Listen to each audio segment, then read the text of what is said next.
Salut et bienvenue dans mon garage. Instagram avait un petit problème de connexion là. Donc le live commence 12 minutes en retard. Donc on est voilà 12 minutes en retard. Je vais attendre un petit peu vu que c'était un problème Instagram sur tout le réseau. Je vais attendre un petit peu avant de commencer, de prendre les questions. Je voulais avant de commencer, je vais changer un petit peu en fait parce qu'on a des super questions sur Facebook cette semaine encore. Donc ce que je vais faire, c'est que je vais alterner, je vais prendre quelques questions Facebook, après je prendrai quelques questions Instagram et ainsi de suite. À l'échelle de la ferme urbaine, pas de gros changements à part pour la cabane de jardin, l'abri de jardin. J'ai fini l'ossature sur l'abri de jardin.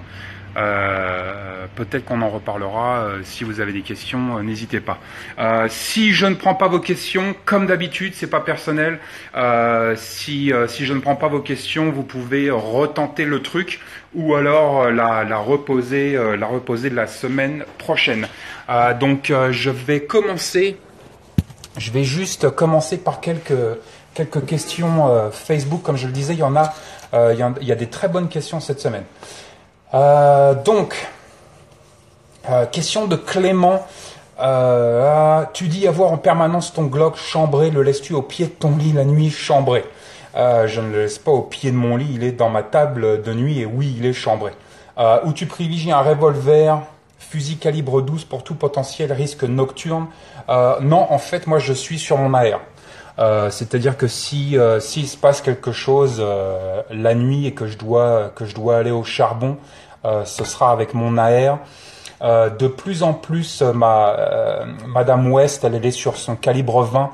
Donc on a un calibre 20 et l'AR plus les Glock. Mais en fait, ça fait assez longtemps qu'il y a eu une transition. Et la transition, maintenant, on est beaucoup sur des AK et des AR pour la défense du domicile. Donc l'AR, c'est très bien en fait le 5.56 223. C'est plutôt bien pour la défense du domicile. Et puis 30 coups. Donc ça le fait bien.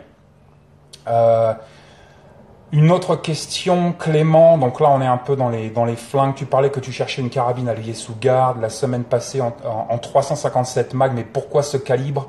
Parce que déjà, j'adore le 38 spécial. Le 38 spécial est mon calibre préféré, mon calibre d'arme de poing préféré. Donc j'adore le 38 spécial. J'ai déjà des armes en 357 Magnum et donc 357 38 spécial. C'est un calibre assez répandu pour moi ici aux États-Unis. Donc répandu, fiable. Je l'ai déjà à la maison. Moi j'ai rien en 44 par exemple, en 44 Magnum. Donc ce serait un petit peu stupide pour moi de rajouter un calibre à ma collection de calibres. Donc autant rester le plus simple possible par rapport à ça. Je vais voir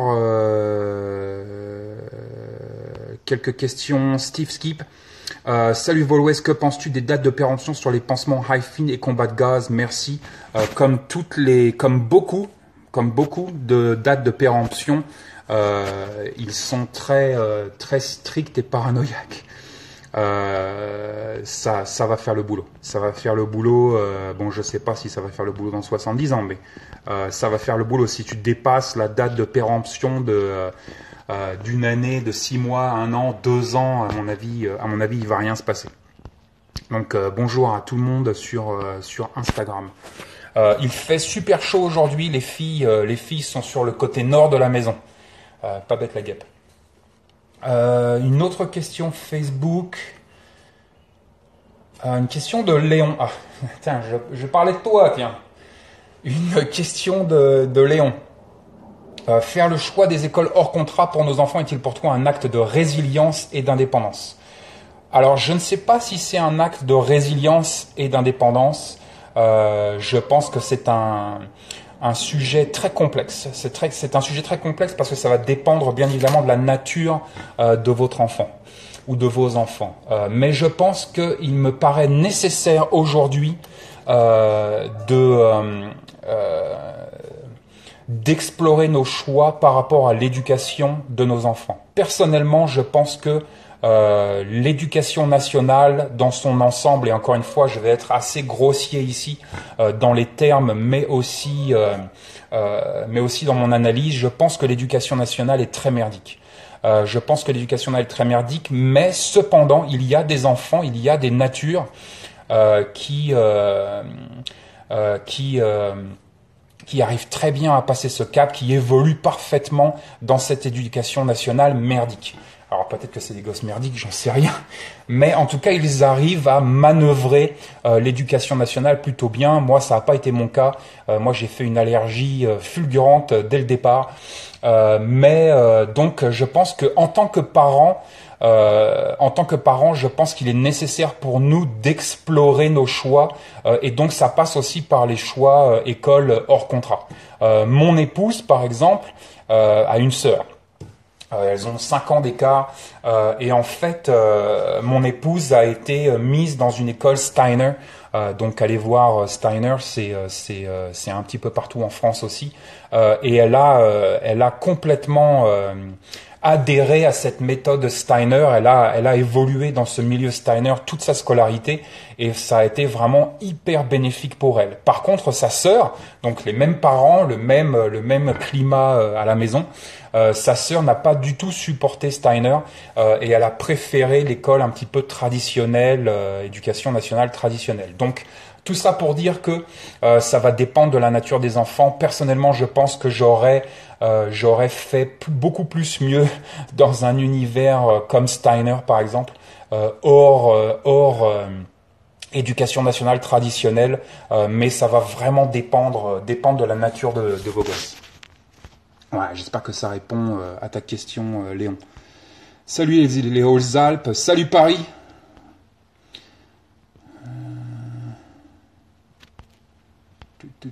S'il n'y a pas une question, salut l'Alsace. S'il n'y a pas une question Instagram. Haute Camargue. Que penses-tu du matos DeWalt? Écoute, j'en pense que du bien. DeWalt pour certaines choses. J'ai pas mal de matos. Tu vois, là, je suis sur une Makita sur My Chop Saw. Cette Makita-là, elle a 20 ans. Et elle tourne toujours. J'ai d'autres matos. Là, je suis, tu vois, ma toupie, c'est une Makita. Donc, je suis sur Makita, sur 2-3 trucs. Bon, la Max 77, hein. La Max 77, pareil, ça fait 20 ans, là, ce qu'il sort. 20 ans que je me l'intrimballe. Regarde, elle a construit je sais pas combien de maisons, elle a fait je sais pas combien de chantiers.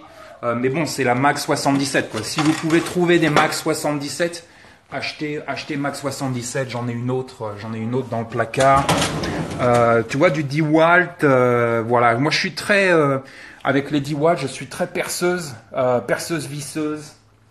L'électroportatif, super. L'électroportatif DeWalt, là, c'est les visseuses perceuses en électroportatif DeWalt, c'est salut tout homme, tu veux dire bonjour aux copains? C'est génial. Alors, s'il n'y a pas une autre question, salut Epicera. S'il n'y a pas une autre question Instagram.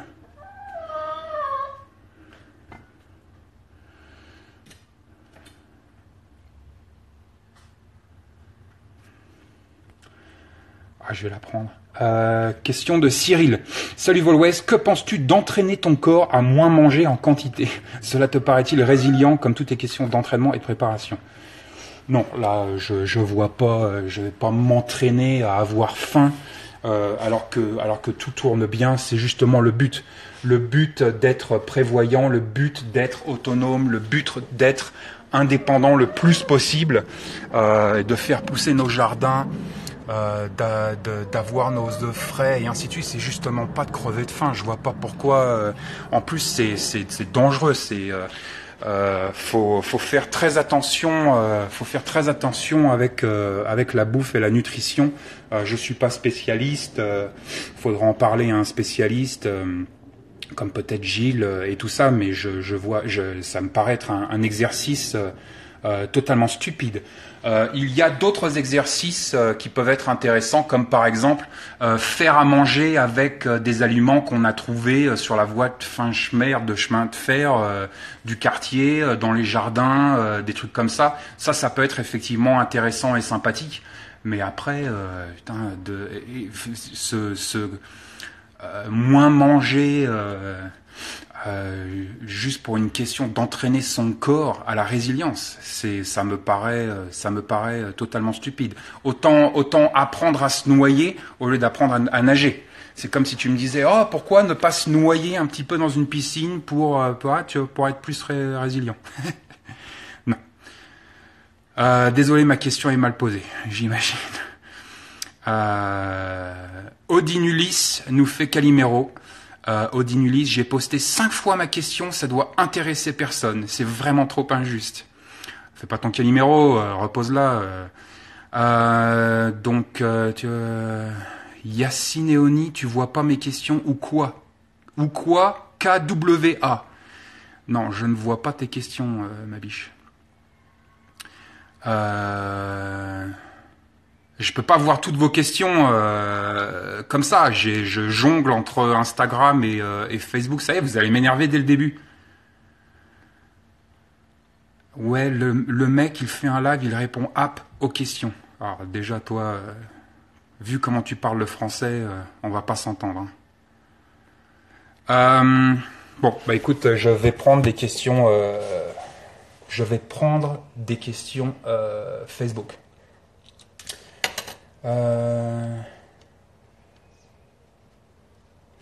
Une question de Julien Blancard. Bonsoir Vol-Ouest, dans une logique d'autonomie, fabriquez-vous votre savon et votre lessive. Merci de votre travail. Bonne soirée. Effectivement, fabriquer son savon et sa lessive, c'est super intéressant et en plus c'est super pratique, super ludique. On a déjà fait notre savon plusieurs fois. J'avais déposé à une époque une recette sur YouTube que j'avais dégagée parce que je m'étais pris toutes les petites mémés et toute la police youtubienne parce que j'avais pas mis de lunettes de sécurité en faisant le savon. Donc merci à toutes les mamans d'internet, ça m'a gonflé et j'ai dégagé la vidéo, mais donc tout ça pour dire qu'effectivement on fait notre propre savon et on fait notre propre lessive. 2 trucs super faciles à faire. Je vous encourage à aller voir, il y a plein de tutos ou même des livres. Nous on a quelques livres sur la fabrication la saponification, sa fabrication de savon et tout ça. Je vous encourage à intégrer ces livres à votre bibliothèque résiliente. Super question de Julien.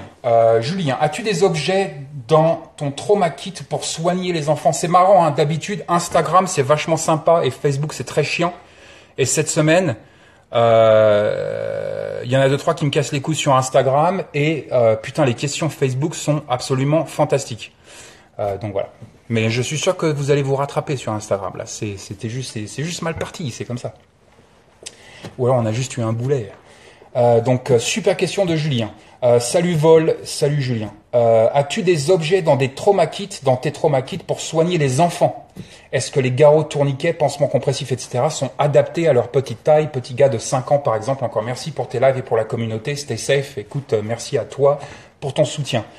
Excellente question, on en parle assez rarement. Oui, les garrots et les pansements compressifs vont marcher sur les enfants. Donc il n'y a pas de garrot ou de pansement compressif à ma connaissance, peut-être que je me trompe, mais il n'y a pas de garrot ou de pansement compressif à ma connaissance qui sont faits pour les enfants. Ce sera les mêmes garrots. Un garrot d'adulte va marcher sur un enfant, tout comme il va marcher sur les filles qui ont des armatures, les filles de petite taille. Donc c'est exactement pareil. Super question, très bonne question, vraiment sympa. Benjamin Weffer, distilles-tu ton propre alcool? Non, mais on y pense. On y pense, on y travaille. Faut qu'on voit. Là, tu vois, je suis en train de faire pousser du houblon cette année. Donc, on a 3 pieds. J'ai commencé 3 pieds de houblon. Je sais pas si vous allez les voir à la caméra, mais donc j'ai commencé 3 pieds de houblon et je vais me pencher sur le truc. Et après, on a aussi mis 1, 2, 3, 4 pieds de raisin des vignes.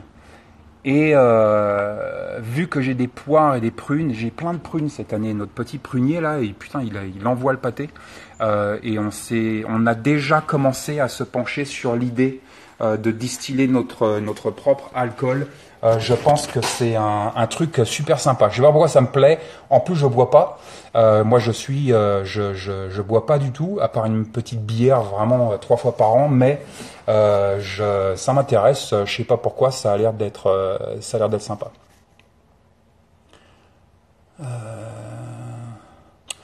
Steven Tabar, je pense transformer mon cabanon de jardin en serre en remplaçant le toit par des plaques de plastique comme dans ta serre. Tu en penses quoi? Écoute, je pense que c'est une excellente idée. Je sais pas où est ton cabanon, je sais pas comment il est orienté. Tu vois là, ce cabanon, vu que mon cabanon maintenant il va être orienté plein nord, ce serait pas possible. Mais encore que. Je pense que c'est totalement faisable. La structure de ma serre. C'est construit en fait exactement pareil que la structure de mon cabanon de jardin. Donc que je construise une serre, un poulailler, un cabanon de jardin, peu importe, il y a vraiment ici très peu de différence. Donc si tu veux installer un toit en polycarbonate, vas-y et vois si ça marche et puis tiens-nous au courant.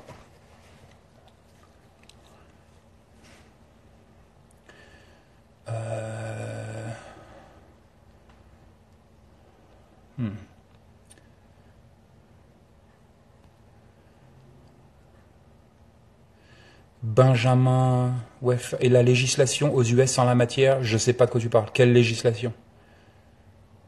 L'abri de jardin avance bien. Oui, ça avance, effectivement. Cyril Levenez, tu avais parlé du séchage des aliments dans un de tes articles. Est-ce que tu le pratiques toujours? Et si oui, peux-tu nous préciser quelle méthode tu emploies? Effectivement, j'ai un déshydrateur. Nous, on est très déshydrateur. Par exemple, quand on va aux champignons, on ramène plein de champignons, on les coupe en tranches, on les jette dans le déshydrateur et on déshydrate tout ça. Après, on met sous vide et on garde nos champignons comme ça pendant des années. Le déshydrateur est vraiment un outil fantastique. Je vous encourage à en intégrer un à votre intention de résilience alimentaire. C'est vraiment un outil absolument fantastique. Donc déshydrateur, c'est notre méthode principale de séchage. Je vais prendre une petite question Facebook.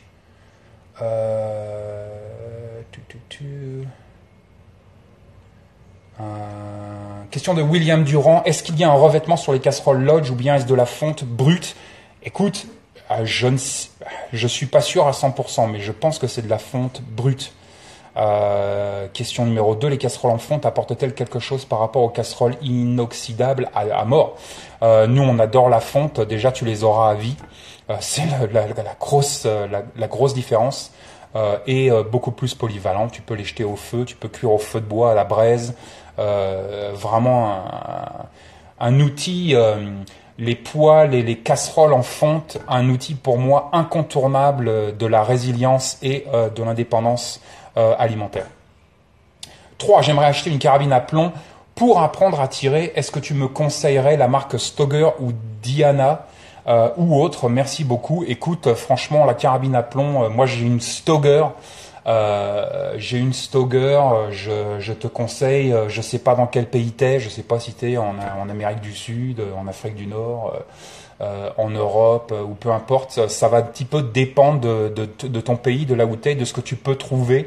Effectivement, Stoeger marche bien, mais il y a plein d'autres marques qui font le travail. Ça va aussi un petit peu dépendre de quel système tu veux. Est-ce que tu veux un truc à ressort? Est-ce que tu veux, voilà, il y a plusieurs systèmes, mais achète un truc qui va faire le boulot. Il n'y a pas besoin de trop se prendre la tête, par rapport à ça.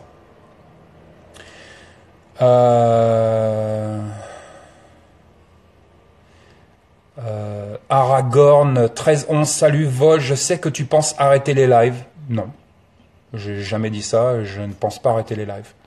Donc je vais m'arrêter là. Euh, tout, tout, tout.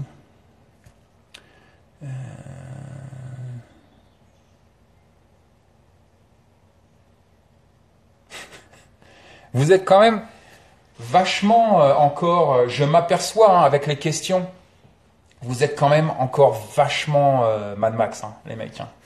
Ça attend l'effondrement. Hein. Bon, ça peut arriver, hein, mais voilà. Je vais reprendre une question Facebook. Tiens, pour argumenter mon dernier commentaire. Question de Muriel. Salut Vol, que penses-tu des abris sous terre en cas de grosse catastrophe? As-tu déjà pensé à en faire un hébergement toi? Merci de tout ton travail. Bonjour à Madame West. Salut Muriel. Non, je ne pense pas. Grosse catastrophe, abri anti-atomique, abri sous terre, tout le bordel, ligne Maginot, je viens de voir passer la ligne Maginot en cas de repli et tout. Je comprends l'intérêt pour ce type de sujet et effectivement il y a un certain intérêt à avoir. Si par exemple j'habitais dans l'Oklahoma et qu'on avait des tornades tous les ans, j'investirais dans un abri anti-tornade, dans un abri, c'est les mêmes, hein, c'est un truc sous terre avec une porte en métal. Effectivement, il y a des endroits dans le monde comme ça où il serait méprisant de se moquer de ce type de stratégie de survie. Pourquoi? Parce que il y a des environnements en monde, des terrains au monde où effectivement avoir un abri sous terre est salvateur et très intéressant. Ne serait-ce qu'à cause voilà des tornades en Oklahoma, c'est le premier truc qui me vient à l'esprit. Après ça, passer ça. Putain, c'est tellement pas mon trip quoi. Les abris anti-atomiques, les abris sous terre et tout le bordel.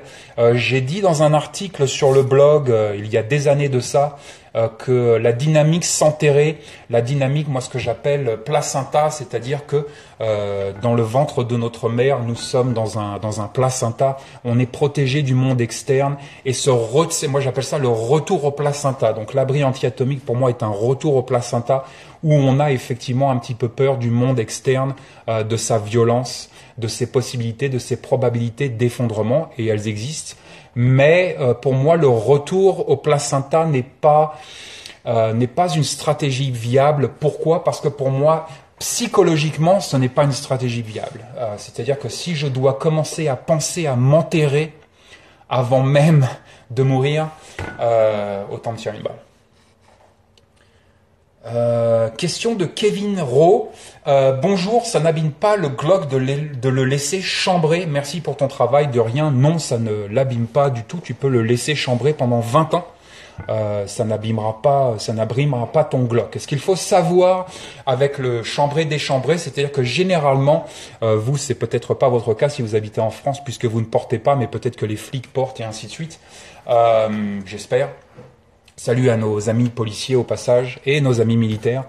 Mais donc, le matin, généralement, tu vas mettre ton arme dans son holster et tu vas chambrer. Le soir, généralement, tu vas rentrer à la maison ou tu vas rentrer à la caserne.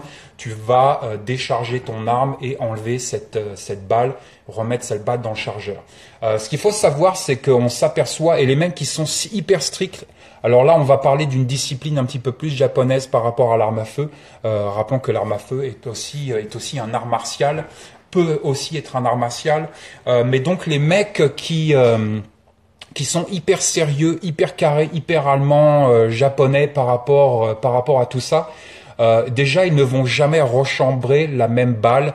Il faut savoir que la balle elle-même s'assit dans la cartouche et que ça peut bouger. Si par exemple pendant 10 ans je chargeais, déchargeais tous les jours mon arme, c'est-à-dire que je chambrais, déchambrais tous les jours mon arme avec cette même balle, cette balle pourrait s'affaisser à l'intérieur de sa jaquette, de sa culasse, de sa douille. Et on pourrait avoir ici un problème. Les mecs qui sont hyper sérieux, disciplinés, ils vont changer de balle tous les jours. ils vont faire un roulement. Donc assez sérieux. Donc comme quoi voilà, la problématique n'est pas d'abîmer le Glock. Le Glock, tu ne pourras pas l'abîmer en chambrant et en le déchambrant, même si tu le fais tous les jours. Mais par contre, il faut penser aux munitions. Les munitions, c'est peut-être le point faible ici. On en parle rarement. On pense souvent aux chargeurs. Oh putain, les chargeurs, le ressort de chargeur. Alors ça a été et c'est toujours un mythe urbain avec l'arme à feu, les ressorts de chargeur. Si tu laisses ton chargeur chargé, au bout d'un moment, le ressort va merder. Totalement faux, vous pouvez laisser votre chargeur chargé pendant 20 ans, le ressort va faire le travail sans aucun problème. Mais effectivement, peut-être que le problème de fiabilité ici va venir de la balle. Si, encore une fois, vous la chambrez et la déchambrez 2 fois par jour, si vous êtes policier, si vous portez votre arme au quotidien. Effectivement, aux États-Unis, certains mecs disciplinés, peut-être un petit peu japonais sur les bords, vont faire un roulement de cette cartouche.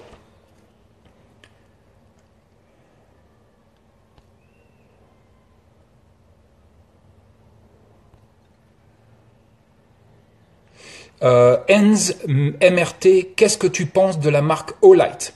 Alors je vais être très ouvert et franc avec vous. La marque Olight m'a contacté plusieurs fois pour que je teste leurs produits et que, comme beaucoup d'autres youtubeurs, je pousse leurs produits.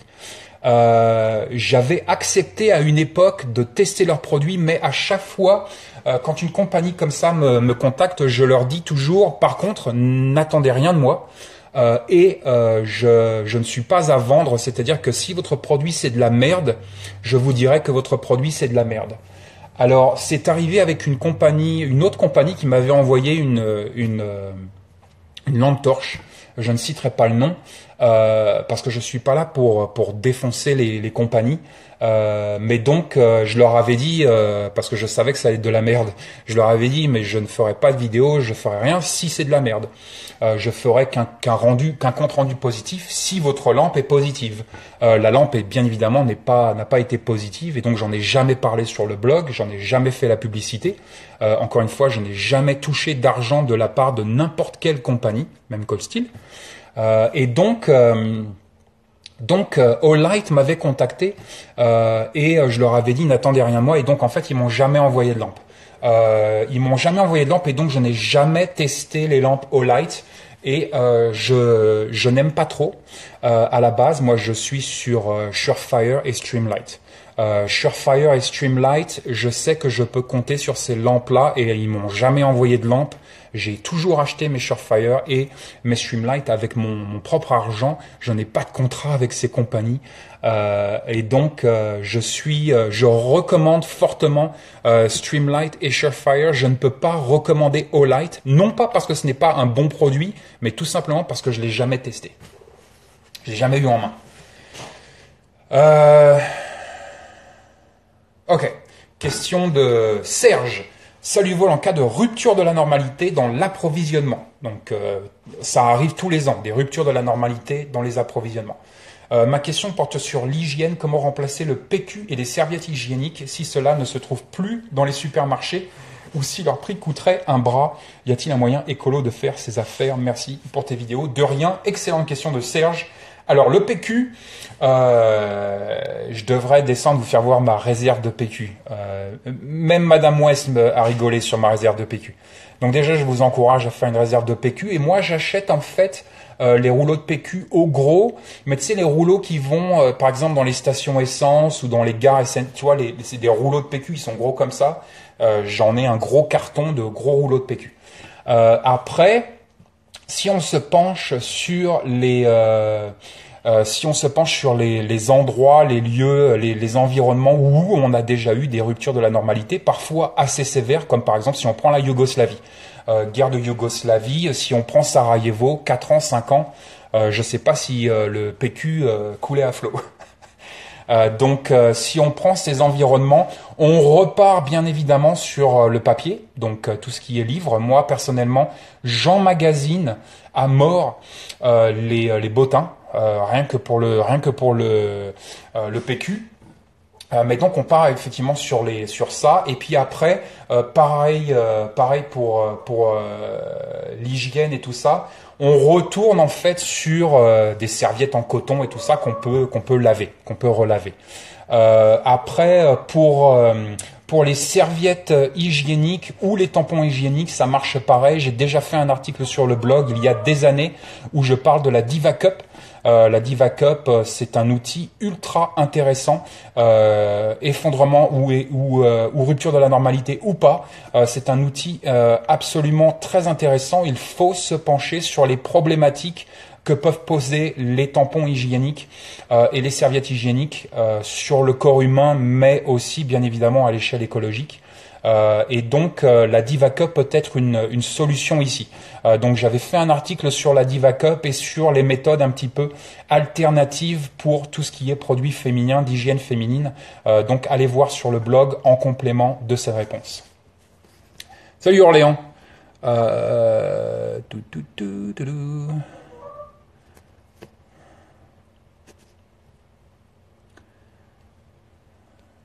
Poil en fonte.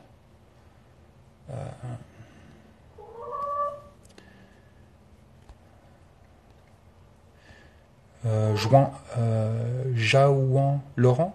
Salut Vol, comment va Kira? Kira va très bien. Elle fait la sieste là. Salut la Loire, salut Bastien. Alors j'ai répondu 150 fois. Steven Tabar, as-tu dans le Montana des problèmes de parasites pour tes poules, genre peau rouge? Si oui, tu gères ça comment? J'ai donc déjà répondu 150 000 fois. L'hiver, il fait moins 40 et ça tue tous les poux. Donc, nous n'avons pas de problème de peau rouge dans le Montana. On a des problèmes de peau rouge, mais pas des problèmes de peau rouge.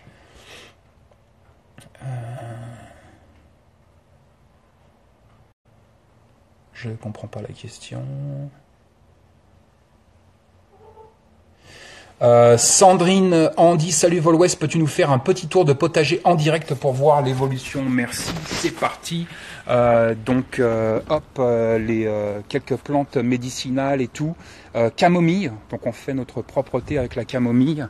Là j'ai fait quoi? J'ai fait de l'artichaut là dans la butte, on va voir ce que ça donne. J'ai jamais fait d'artichaut.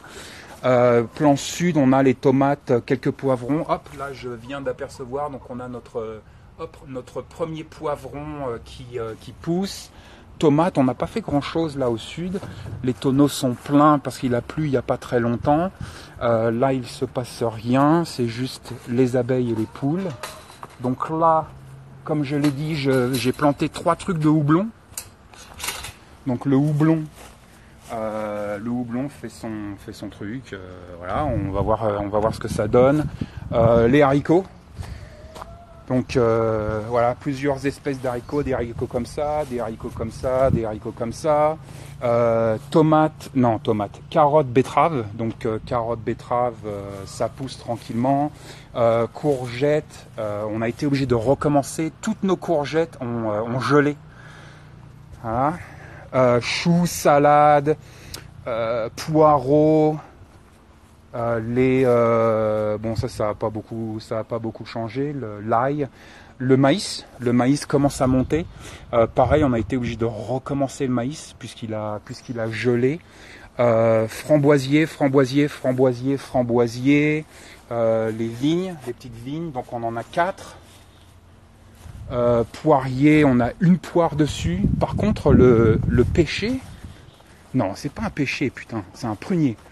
Le prunier, on a des prunes partout. Donc cette année, on va avoir de la prune partout.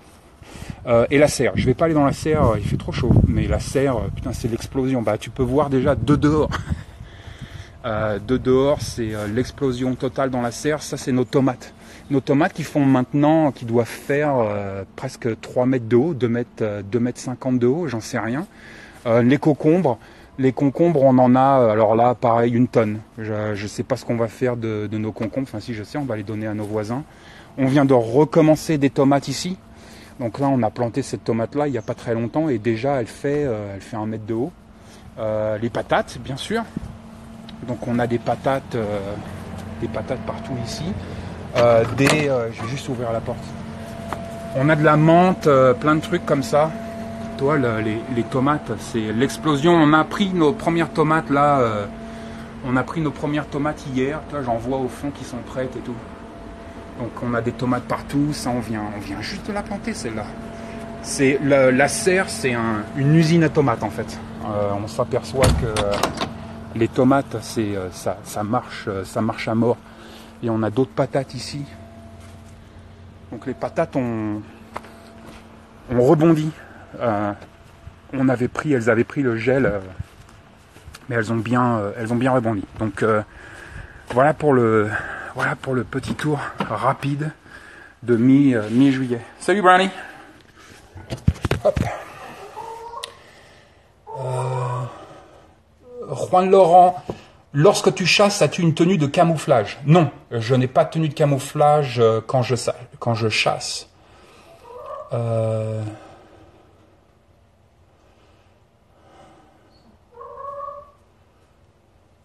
Xavier Bourdeau, salut vol, Instagram a bugué, j'ai raté le début du live, vas-tu le publier sur YouTube? Oui, absolument, comme je l'ai dit la semaine dernière, je vais continuer de publier mes lives sur YouTube, c'est juste qu'une fois de temps en temps, je vais les garder entre nous.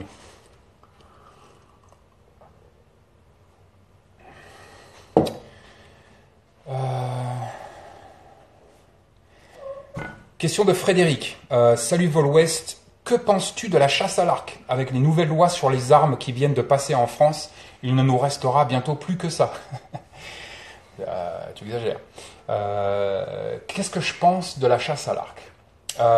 Je pense que la chasse à l'arc, tout comme la chasse à l'arme longue, par exemple, encore on a aussi la chasse à l'arme de poing, ici, en tout cas ici dans le Montana, je pense que quel que soit l'outil choisi, que ce soit l'arc ou l'arme longue, je pense qu'il y a des chasses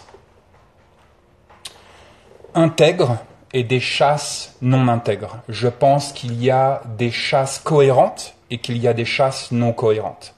Je pense que ça dépend de l'animal chassé. Je pense que ça dépend du chasseur. Je pense que ça dépend de l'environnement. Donc c'est une question plutôt complexe en fait. Il y a par exemple certaines personnes, mon voisin chasse beaucoup à l'arc. Mon voisin chasse beaucoup à l'arc et c'est quelqu'un avec qui je n'irai pas chasser. J'ai un autre ami en ville qui chasse beaucoup à l'arc. Ça fait 5 générations que les mecs ils chassent à l'arc. Et alors lui, j'irai chasser avec lui à l'arc quand il veut. Donc ça dépend de l'intention, ça dépend de la vibration, ça dépend de quel animal est chassé à l'arc, ça dépend du chasseur. Est-ce que c'est un bon tireur? Est-ce que l'animal va tomber le plus rapidement possible ou est-ce qu'on va être obligé de le pourchasser pendant 20 km parce qu'il se vide de son sang tout doucement? C'est des critères qui sont pour moi extrêmement importants. Je préfère un chasseur un chasseur qui se sent assez humble pour se dire, tu sais quoi, je suis pas encore assez bon à l'arc pour vraiment tomber un animal le plus efficacement possible. Et donc, pour le moment, je vais m'entraîner à l'arc, mais je vais continuer de chasser à l'arme longue, par exemple. Donc voilà où j'en suis par rapport à la chasse à l'arc. C'est un débat un petit peu délicat, un petit peu complexe. Il y a énormément de paramètres à prendre en compte ici. Salut la Savoie.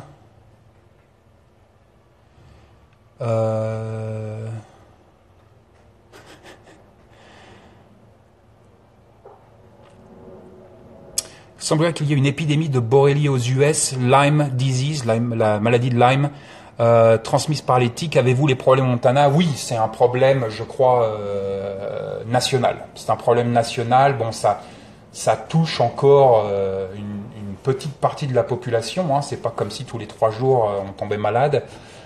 Personnellement, je ne connais personne qui a jamais eu la maladie de Lyme, à part peut-être David Manise, je crois. Mais c'est tout. C'est le seul que. Et puis moi, je suis dans les bois tout le temps. J'ai tous mes amis chasseurs. On est dans les bois tout le temps et on n'a jamais eu de problème. Mais effectivement, c'est une maladie. Voilà, c'est une maladie qui existe, qui est sur le terrain.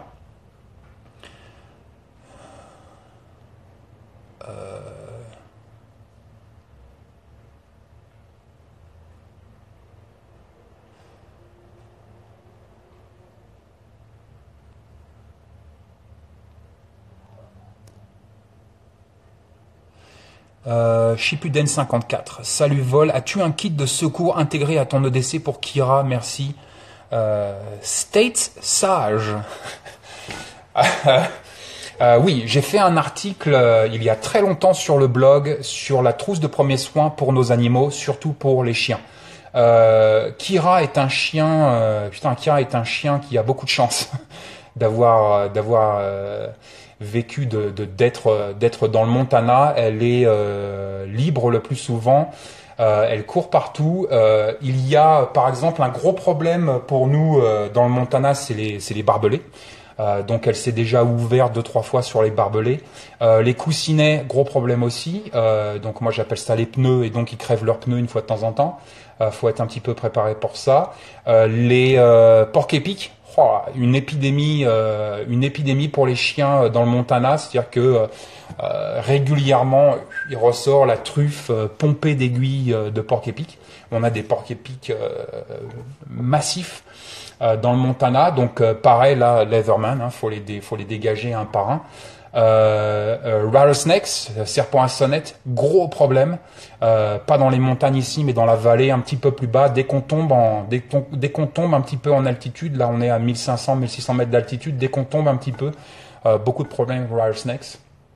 Les pièges, beaucoup de problèmes de piégeage. Donc effectivement, toujours important pour moi, en tout cas dans mon environnement, d'avoir une trousse de premiers soins pour Kira, et donc j'avais fait un article à l'époque.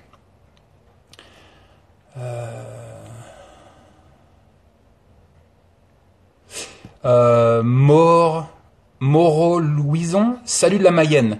Je connais pas. À côté de la Bretagne et de la Basse-Normandie. Merci de préciser, tu vois, comme quoi, je dois pas être le seul. Fais-tu du programme Arduino Raspberry pour des projets d'autonomie? Alors effectivement, j'ai acheté quelques Raspberry pour des projets un petit peu bizarres. Donc je dois avoir 2 ou 3 Raspberry et une Raspberry que j'utilise comme ordinateur portable en fait. Est destructible instantanément. On reparlera du Raspberry. C'est vraiment un super truc. Et là, j'ai une autre Raspberry. L'idée en fait avec cette Raspberry, c'est de l'intégrer effectivement à mon jardin. Et je pense que je vais l'intégrer à mes panneaux solaires et au poulailler. Vous allez voir, c'est pour ça aussi que je reconstruis le poulailler. C'est-à-dire que là, donc je vais avoir mon abri de jardin et le poulailler juste à côté, attaché en fait, à l'abri de jardin. Salut Jumper, dis bonjour aux camarades. Les panneaux solaires vont aller sur le toit maintenant de l'abri de jardin. Les panneaux solaires vont contrôler, donc ils vont m'envoyer de l'électricité dans le garage, mais j'aimerais aussi peut-être contrôler par exemple la porte pour les poules. Donc voilà, peut-être que le Raspberry va être intégré à ce projet. C'est pas dit parce que c'est pas mon fort.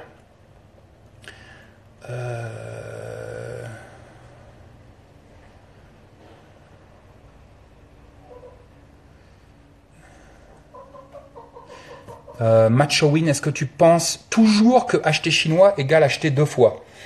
C'est une blague. C'est une blague, mais c'est un stéréotype. Mais effectivement, dans la plupart des cas, c'est comme ça que ça marche, quoi. C'est comme ça que ça marche. On le sait tous, la qualité se paye.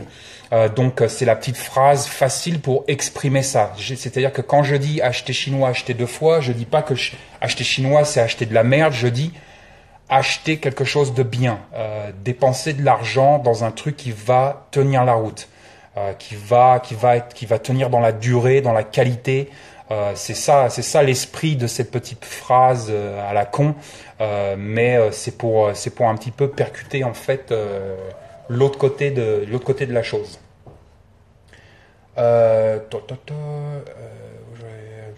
va repasser sur Facebook.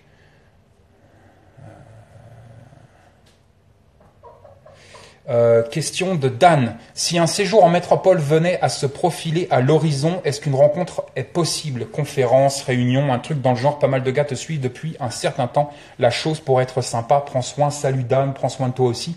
Oui, absolument. Si un un séjour en métropole venait à se profiler, je vous tiendrai au courant et effectivement j'essaierai d'arranger, j'en sais rien moi, une conf, un truc, une sortie Fontainebleau, un truc quoi.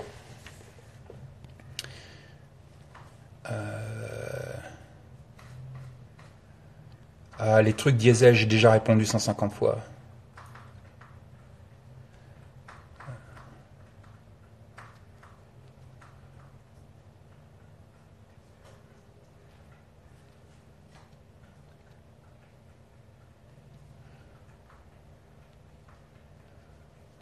Ok.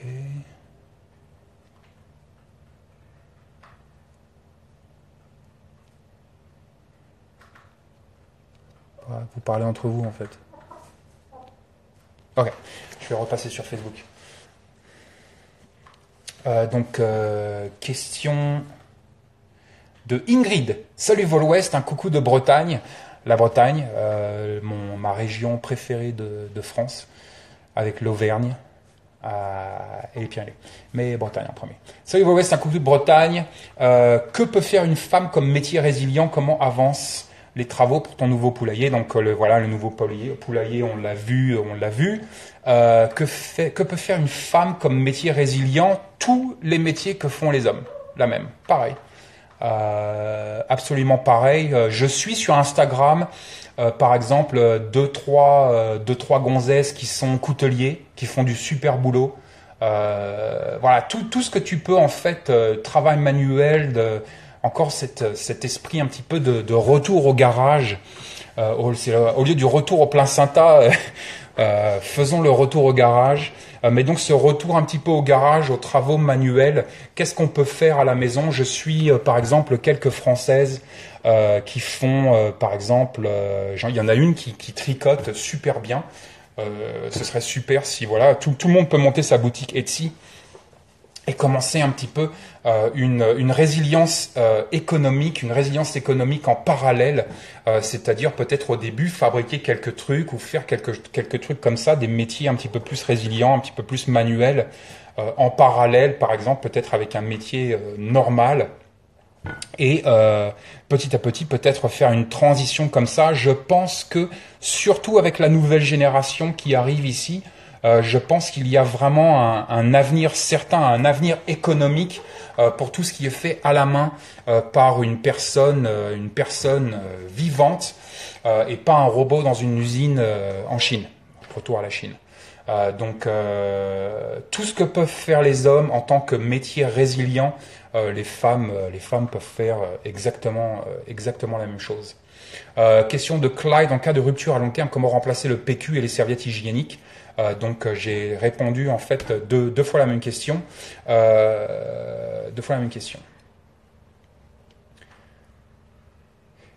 Eden, est-ce que tu laisses entrer des insectes pollinisateurs dans la serre? Oui, bien sûr, les fenêtres sont ouvertes. D'ailleurs, il faut que j'aille ouvrir l'autre fenêtre. Pipio, dans une vidéo précédente sur le garrot, tu conseilles de les garder sous plastique et jamais utilisés. Non. Sous plastique, jamais. Dégagez tous les plastiques. Quand vous achetez à part les trucs qui sont sous vide, comme par exemple, et qui doivent rester un petit peu comme ça, comme par exemple les pansements occlusifs. Mais par exemple, vos pansements israéliens, dégagez-les des papiers et des bordels. Si vous êtes sur une urgence et que vous arrivez sur un accident de la route et qu'un mec est en train de se vider de son sang, j'ai vu passer sur Instagram hier, un mec était au boulot, il bossait et puis il a entendu des cris dehors. C'était un mec en fait qui travaillait sur un chantier, qui s'est fait arracher le bras par une machine. Il y a son collègue qui a essayé d'arrêter le sang avec sa ceinture. Ça n'a pas marché. Lui est sorti, il avait son trauma kit avec lui. Il a sorti un 4 de génération 7. Il a foutu le 4 au mec. Le sang s'est arrêté en 3 secondes. Les pompiers sont venus le voir après pour lui dire voilà, vous lui avez sauvé la vie, merci beaucoup. Dans une urgence comme ça, si vous arrivez sur un accident de la route et qu'un mec est en train de se vider de son sang, ouvrir les paquets, c'est pas le moment. C'est pas le moment d'ouvrir les paquets. C'est pas le moment de déballer les garrots et les pansements compressifs des 3 couches de plastique et de bordel et de papier qui les entourent. Donc dégagez tout ça à l'arrivée, dès le départ, quand vous fabriquez vos kits. Mes pansements compressifs sont ouverts, mes garrots sont ouverts, tout est ouvert pour aller le plus vite possible. Ouais, mais c'est pas ça. Peut-être que du risque de contamination. C'est soit il meurt parce qu'il vient d'avoir le bras arraché. On n'est pas ici à l'hôpital dans une salle d'opération. Il n'y a rien qui va être stérile. C'est pas un environnement propre. C'est soit il va mourir, soit tu lui poses un garrot. Je te garantis que la dernière chose qu'on a envie, c'est de poser la question. Excusez-moi, mais est-ce que votre pansement compressif est stérile, monsieur? Donc, dégagez tout ça. Après, effectivement, il ne faut jamais utiliser ces outils-là pour s'entraîner. On va avoir des outils pour s'entraîner qui vont être dédiés à l'entraînement et on va avoir un garrot tourniquet qui n'a jamais servi à l'entraînement, qui n'a jamais été utilisé pour la vraie vie. Steve Skip, tes merelles sont des basses ou des hautes? Des hautes.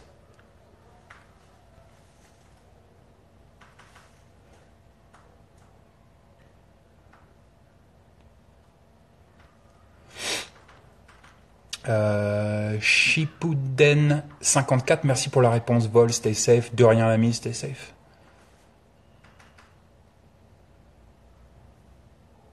Oh putain.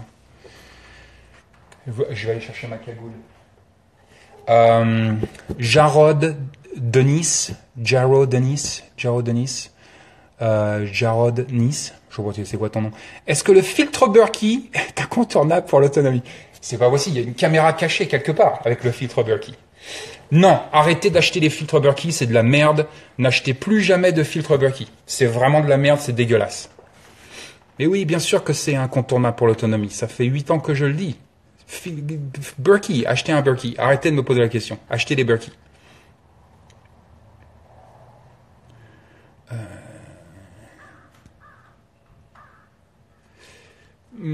Jamel Osni, bonjour Vol-Ouest, double bonjour de Vitry et de Tunisie.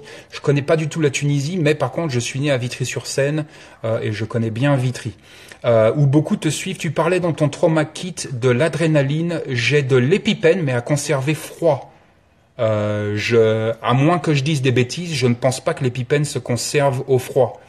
Ça se conserve normal à température ambiante, à savoir que en plus, voilà, c'est l'épinéphrine est un médicament hyper stable tant qu'il n'y a pas de particules à l'intérieur de la bouteille d'épinéphrine. Vous êtes bon, c'est un truc hyper stable, mais l'épipène et l'épinéphrine, je ne pense pas que ça se conserve au froid.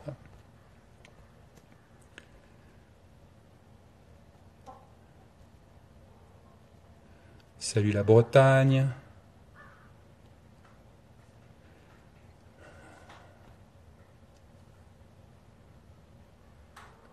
De rien, Lorenza Levans. Salut la Belgique.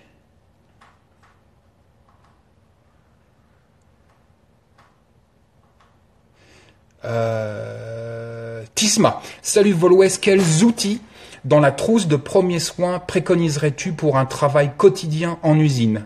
Pour un travail quotidien en usine, je ne sais pas quel est ton boulot, je ne sais pas quel type d'usine, mais trauma kit. Trauma kit à fond, j'ai déposé le trauma kit, le dernier trauma kit sur le blog, et sinon, dans la trousse de premiers soins, toute la partie saigne, bordel, toute la partie de gauche du trauma kit, tu vas voir, c'est organisé en fait gauche-droite, c'est un trauma kit en fait déjà.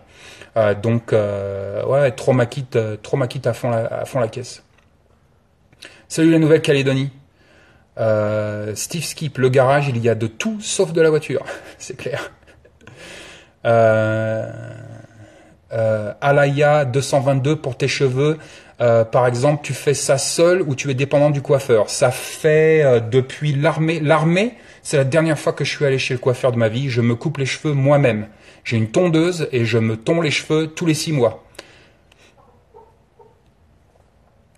Salut Osni, Pontoise. Ça rappelle des souvenirs. Euh,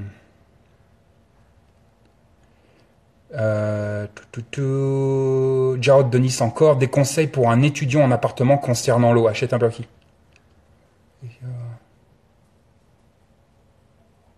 Pipio, très peu de vidéos sur les vêtements ou accessoires, couches de vêtements, pourquoi cela? J'ai fait pas mal de vidéos indirectes sur les vêtements, où je parle beaucoup des vêtements, mais indirectement. J'ai pas fait de vidéos, voilà, purement, tiens, on va parler doudoune, tiens, on va parler t-shirt et tout le bordel. Pourquoi? Parce que c'est pas un sujet hyper sexy intéressant, en tout cas pour moi. Je me dis aussi que encore une fois, pour moi, faire des vidéos, c'est une grosse production, ça prend énormément de mon temps. Je me dis combien de gens vont réellement être intéressés par cette vidéo. Des fois, voilà, il faut que je fasse le pour et le contre. Et aussi, c'est hyper spécifique au climat, quoi. C'est-à-dire que pour moi, si je commence à parler vêtements, ça va être vêtements Montana. Vêtements Montana, pour quelqu'un qui habite à Marseille, il va vite décrocher. Mais c'est vrai que je pourrais faire une vidéo un petit peu large sur l'explication de certaines matières, des vêtements, le synthétique, le coton, la laine, tout ce bordel-là. Mais je sais pas moi, il doit y avoir déjà quand même pas mal de trucs sur la toile. Je vais repasser sur Facebook un peu, tiens.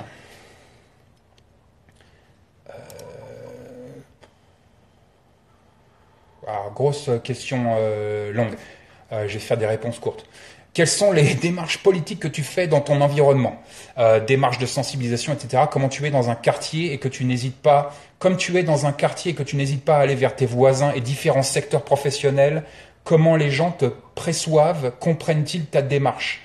Après, comme tu es aux États-Unis, je ne sais pas si c'est la même organisation. As-tu des sortes de maires de quartier?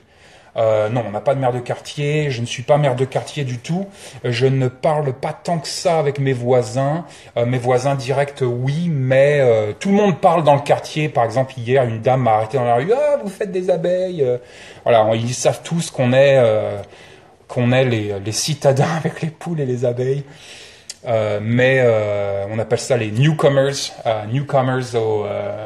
ici dans le Montana, c'est-à-dire c'est un terme qui remonte en fait à l'esprit pionnier quand les gens débarquaient de la côte est dans le Montana en 1800, on les appelait les newcomers, ceux qui viennent d'arriver. Et donc tout le monde nous appelle les newcomers ici pour créer donc des homesteads. Et donc voilà, on représente ça à l'esprit moderne. On est des gens de l'Est qui viennent commencer un homestead, une base autonome durable ici. Quelles sont mes démarches politiques, j'imagine, à l'échelle du quartier? J'essaye de sensibiliser au maximum par le faire. C'est-à-dire que je me suis aperçu au fil des années, c'est pour ça que j'écris peut-être moins sur le blog aussi, mais je m'aperçois en fait qu'il faut montrer l'exemple. Ça sert à rien d'expliquer à mon voisin que les pesticides c'est le mal. Il faut que je leur donne des tomates. Ça sert à rien d'expliquer à mes voisins que l'herbe, la pelouse, ça sert à rien. Il faut que je leur amène du miel. Donc je suis un petit peu dans cette dynamique politique avec eux, c'est-à-dire que je suis dans une métapolitique du faire et de la production. Je suis un gros croyant de la production. C'est ma nouvelle religion. Il faut produire. Donc j'essaye de produire au maximum de mes mains et d'offrir cette production, de montrer cette production, de témoigner de cette production, et je le fais avec vous aussi, pour peut-être vous donner envie à vous aussi de produire. Et à partir du moment où on tombe un petit peu dans cette religion du produire et de la production, on s'aperçoit de ce qui marche et de ce qui marche pas, et on devient beaucoup plus cohérent avec notre environnement. Question 2. Le survivalisme dans ta philosophie ressemble, j'ai l'impression, plus à un paysan traditionnel français. En gros, j'ai quand même l'impression que ta vision du survivalisme est assez marginale, car par exemple, Piero San-Giorgio met au centre de sa vision la possibilité d'un effondrement. Après, je peux me tromper, c'est comme ça que je le perçois. En tout cas, merci de tout le travail que tu accomplis, ainsi qu'à Madame West. De rien, Adrien. Effectivement, ma vision du survivalisme, c'est pas qu'elle est marginale, c'est qu'elle est pas sexy, c'est pas la vision la plus sexy. Putain, il reste déjà que 17 secondes, on a déjà fini. l'enfer. Donc oui, effectivement, ma vision du survivalisme est assez marginale parce qu'elle n'est pas sexy. Mais c'est ma vision à moi. Merci pour vos questions. On se retrouve la semaine prochaine pour un nouveau live. Stay safe.